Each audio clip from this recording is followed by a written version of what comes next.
Magandang gabi, Philippine Air Force. Narito na po ang maging na panahon ngayong araw ng Tuesday, 17 March 2026.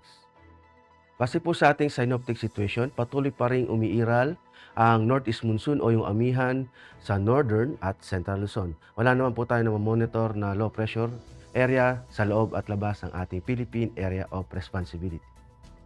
Dulot nga ng northeast monsoon ang Cagayan Valley, Cordillera District Region at Aurora ay makakaranas ng maulap na kalangitan na may mahinang pagulan. Sa Metro Manila at sa labing bahagi ng Luzon, ganun din sa Visayas at Mindanao ay maging bahagyang maulap hanggang sa maulap na papawirin na may mahinang pagulan.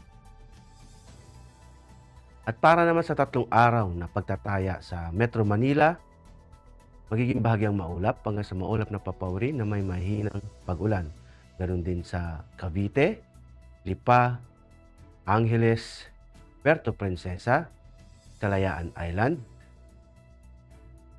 Mactan, Zamboanga, at Davao. At para naman sa astronomical information, ang araw ay lulubog ngayong 1802 at sisikat naman bukas ng 06:07. Para sa moon illumination, meron tayong 1%. At para manatiling updated sa lagay at pagtayo ng panahon, i-follow lamang ang Air Force Weather Center sa mga social media accounts. Sa ngalan ng aming commanding officer na si Colonel Alvin Jan Cugador, PAP PSC, ako po si Technical Sergeant Brian Benedict B. Arcilla, Weather Forecaster ng Air Force Weather Center. Maraming salamat po.